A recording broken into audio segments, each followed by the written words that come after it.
Tips ಸನ್ಟ್ಯಾನ್ ಆಗ್ತಾ ಇರುತ್ತೆ. ಇವಾಗ ವಿಂಟರ್ ಸೀಸನ್ ಆಗಿರೋದ್ರಿಂದ ಕೈ ಕಾಲುಗಳನ್ನು ನಾವು ಎಷ್ಟು ಕೇರ್ ಮಾಡಿದ್ರೂ ಎಲ್ಲನೂ ಹೊಡಿತಾ ಇರುತ್ತೆ, ಕೈ ಡಸ್ಟ್ ಎಲ್ಲ ಜಾಸ್ತಿ ಸೇರ್ಕೊಳ್ತಾ ಇರುತ್ತೆ. ಸೊ ಅವಾಗ ನೀವು ಕಾಸ್ಟ್ಲಿಯಿಂದ ಮೇಕಪ್ ಪಾರ್ಲರ್ಗೆಲ್ಲ ಹೋಗಿ ಮೆನಿಕ್ಯೂರ್ ಪೆಡಿಕ್ಯೂರ್ ಮಾಡ್ಕೊಳ್ಳೋದಕ್ಕಿಂತ ಅವಾಗವಾಗ ವೀಕ್ಲಿ 1 ಟೈಮ್ 2 ಟೈಮ್ ಈ ರೀತಿ ನೀವು ಮಾಡ್ಕೊಳ್ಳೋದು ಬೆಸ್ಟು. ಏನಿಲ್ಲ, ಜಸ್ಟ್ ನೀವು ಲೆಮನ್ಗೆ ಈ ರೀತಿ ವೈಟ್ ಕೋಲ್ಗೇಟನ್ನು ಹಚ್ಚಿ ಚೆನ್ನಾಗಿ ಒಂದು 2-3 ಮಿನಿಟ್ಸ್ ಇದನ್ನು ರಬ್ ಮಾಡಬೇಕು. ನಂತರ ಒಂದು 5 ಮಿನಿಟ್ಸ್ ಇದನ್ನು ಡ್ರೈ ಆಗೋದಕ್ಕೆ ಬಿಟ್ಟು ನಂತರ ವಾಶ್ ಮಾಡ್ಕೊಳ್ಳೋದ್ರಿಂದ ನಿಮ್ಮ ಕೈ ಕಾಲುಗಳು ಎಷ್ಟೇ ಒಡೆದು ಸನ್ಟ್ಯಾನ್ ಆಗಿದ್ರೂ ಕೂಡ ನೀಟಾಗಿ ಕಾಣಿಸುತ್ತೆ. ಸೊ ಇಲ್ಲಿ ನೋಡ್ತಾ ಇರ್ಬೋದು ವಿಡಿಯೋದಲ್ಲಿ ನಾನು ಒಂದು ಟೂತ್ ಬ್ರಷ್ನ ಸಹಾಯದಿಂದ ನೇಲ್ಸಲ್ಲಿರುವಂಥ ಡಸ್ಟ್ ಎಲ್ಲನೂ ರಿಮೂವ್ ಮಾಡ್ತಾ ಇದ್ದೀನಿ.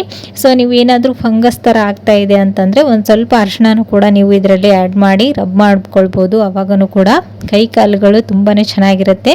ನೇಲ್ಸಲ್ಲಿ ಫಂಗಸ್ ಇದ್ದರೆ ಅರಿಶಿಣನ ಆ್ಯಡ್ ಮಾಡಿ, ಇಲ್ಲಾಂದರೆ ಓಕೆ ಈ ರೀತಿ ಕೋಲ್ಗೇಟ್ ಹಾಗೆ ನಿಂಬುನ ಜಸ್ಟ್ ಈ ರೀತಿ ರಬ್ ಮಾಡಿಕೊಂಡ್ರೆ ಸಾಕಾಗುತ್ತೆ. ಸೊ ಇವಾಗ ಇಲ್ಲಿ ನೋಡ್ತಾ ಇರ್ಬೋದು ಡ್ರೈ ಆದ ನಂತರ ಇದನ್ನು ಒಂದು 5 ಮಿನಿಟ್ಸ್ ಬಿಟ್ಟು ವಾಶ್ ಮಾಡ್ಕೊಂಡು ಬಂದು ತೋರಿಸ್ತಾ ಇದ್ದೀನಿ. ಆ ಕೈಗೂ ಈ ಕೈಗೂ ಎಷ್ಟು ಡಿಫ್ರೆಂಟ್ ಕಾಣಿಸ್ತಾ ಇದೆ ಅಂತ. ಸೊ ಈ ರೀತಿ ನೀವು ಅವಾಗವಾಗ ಸೆಲ್ಫ್ ಕೇರನ್ನು ಮಾಡ್ಕೊಳ್ಳೋದ್ರಿಂದ ಕೈ ಕಾಲುಗಳು ತುಂಬಾ ಚೆನ್ನಾಗಿರುತ್ತೆ. ಹಾಗೆಯೇ ಔಟ್ಸೈಡ್ ಎಲ್ಲಾದರೂ ಹೋದಾಗ ನಿಮ್ಮ ಕೈ ಕಾಲುಗಳೇ ನಿಮ್ಮನ್ನು ಜಾಸ್ತಿ ಅಟ್ರ್ಯಾಕ್ಟ್ ಮಾಡೋದು. ಸೊ ಈ ಒಂದು ಟಿಪ್ಸ್ ಕೂಡ ಖಂಡಿತ ಯೂಸ್ಫುಲ್ ಆಗುತ್ತೆ, ಒಂದ್ಸಲ ಟ್ರೈ ಮಾಡಿ ನೋಡಿ, ಓಕೆನಾ. ಸೊ ನೆಕ್ಸ್ಟ್ ಟಿಪ್ ಬಂದು ಇಲ್ಲಿ